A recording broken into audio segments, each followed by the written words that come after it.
ጆን ዳንኤል እንግዲህ ውድና የተከበሩ እናትና አባቱን በዛሬው ዕለት ከኤርፖርት ተቀብሏል። ውድና የተከበራችሁ የቲቪ ቻናል ቤተሰቦቻችን ሰላም ሰላም እያልን እንግዲህ ዛሬ ይዘንላችሁ የመጣ ነው ስለ ጆን ዳንኤል ቤተሰቦች ይሆናል ማለት ነው።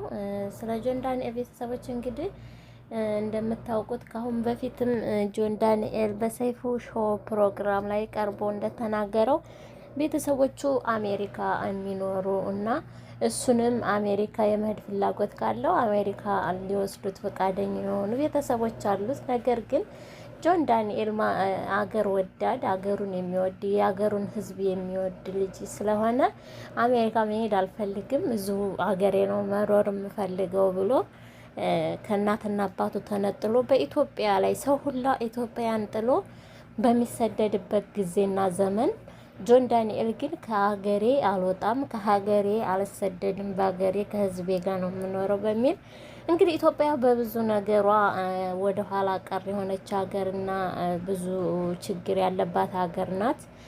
ሰው ሁሉ ኢትዮጵያ ሀገራችንን ከሰላሙም ከኑሮ ውድነቱም ከሁሉም ነገር አመዛዝኖ አብዛኛው ሰው እንግዲህ ኢትዮጵያን ለቆ እየተሰደደና ጥሏት እየሄደ የምትገኝ ሀገር ናት። ጆን ዳንኤል ግን ይህ እንዳለ ሆኖ እውነት እንደ ሀገር ሊሸለምና ሊመሰገን የሚያገባው አስተሳሰብና ብቃት ያለው ልጅ ነው። በጣም ልጅ ነው። ገና እንደዚህ እንኳ የበሰለ አይደለም። ነገር ግን እንደ ሌላ ሰው ወደ ሌላ ሀገር ሳያምረው በሀገሬ ሀገሩን መርጦ በሀገሩ መኖሩ እጅግ በጣም ደስ የሚያስብልና ሊያስመሰግነው የሚያገባ ነገር ነው እና የምታስታውሱት ጆን ዳንኤል እንግዲህ የዛሬ 2 ዓመት ገደማ የሚሆን ወደ መቀለ አሸንዳ ሊያከብሩ ሲሄዱ ከኤርፖርት ላይ በነበረ ጸብ አንወርድም ምናምን በሚል ታስሮ 1 ዓመት ምናምን በህግ ስር ሆኖ እርማት ውስጥ ሆኖ ነበረ ማለት ነው እና ህግም የፈረደበትን ቅጣቱን ተቀጥቶ ከወጣ እንግዲህ ጆን ቅርብ ጊዜ ነው ታስታውሳላችሁ። ያም ሆኖ ያም ግን በአገሩ ምንም ያልተከፋው ጆን የምር በጣም እንዲያድግ እና ትልቅ ደረጃ እንዲደርስ የሱም ትልቅ ደረጃ መድረስ እና ጥሩ ቦታ ላይ መሆን ለብዙ ኢትዮጵያውያን የሚረዳ ነው ብዬ ስለማስብ በጣም ጥሩ ነገር እና ጥሩ ኢኮኖሚም ሆነ ጥሩ ማደግን እመኝለታለሁኝ እና እናትና አባቱ እንግዲህ ጆን እስር ቤት ሆኖ ሊያወጥ እንኳ አልቻሉም። ምክንያቱም አሜሪካ ነበሩ እና አሁን ፕሮሰስ ጨርሰው ወደ አገራቸው መጥተው ልጃቸውን ዛሬ ኤርፖርት ተገናኝተዋል እና በጣም ደስ የሚል ነገር ነው። ለነሱም በጣም ደስ የሚል ነገር ነው። ለሱም ደግሞ በጣም ደስ የሚል ነገር ነው። እና ጋይስ ዛሬ እንግዲህ አይታችሁ ከሆነ አይርፖርት ቦሌ አይርፖርት ላይ ጆን ዳንኤል እህቱን እናትና አባቱን ሄዶ በአበባ ሲቀበል ደስ ነው የሚለው። ሁላችንም እንግዲህ ከቤተሰብ ተለያይተን የምንኖር እንደዛ አይነት እድሉ ፈጣሪ ተኛም ተነሱም ሳያጎል በሰላም እንዲያገናኘን የሁላችንም ምኞት ነው። ፈጣሪ ደግሞ ያድርግልን ማለት ነው። ጆን እንግዲህ ከአንድ እህቱ ጋር ነው አዲስ አበባ የሚኖረው።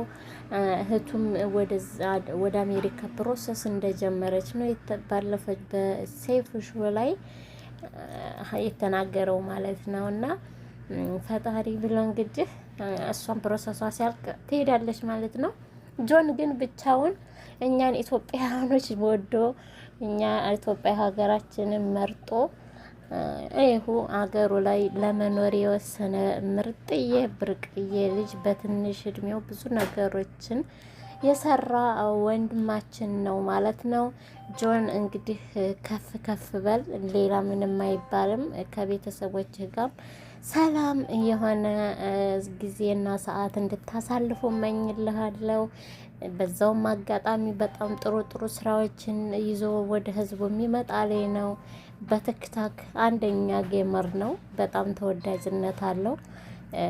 በዛም በጊፍተርነቱ ደግሞ በሚያገኛቸው ገቢዎች ምናምን ብዙ እርዳታ ሲያደርግ ነው የምናየው። ጆንን ሰው እኮ አንድ ጊፍተር ከተሰጠክ ለራስህ ታወለዋለህ፣ ለራስህ ትቀየርበታለህ፣ ለቤተሰብ ትቀየርበታለህ። ጆን ግን የአይነት ሰው አይደለም። በቻለው አቅም ብዙ ሰዎችን ሲያስደስትና ሲረዳ ሁላችንም ሁልጊዜ እናየዋለን እና ጆን በጣም እንደ ጆን አይነት ሰው በጣም ለኢትዮጵያ ያስፈልጋል ብዬ አምናለሁ።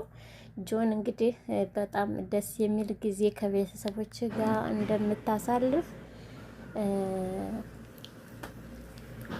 እመኛለሁ።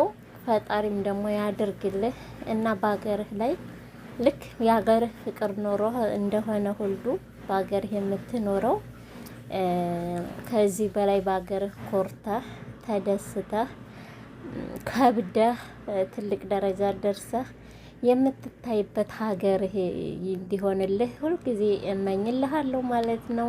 እንግዲህ ጆን ዛሬ ቤተሰቦቹን ከኤርፖርት ተቀብሎ ፋዘጭ እያለ ነው።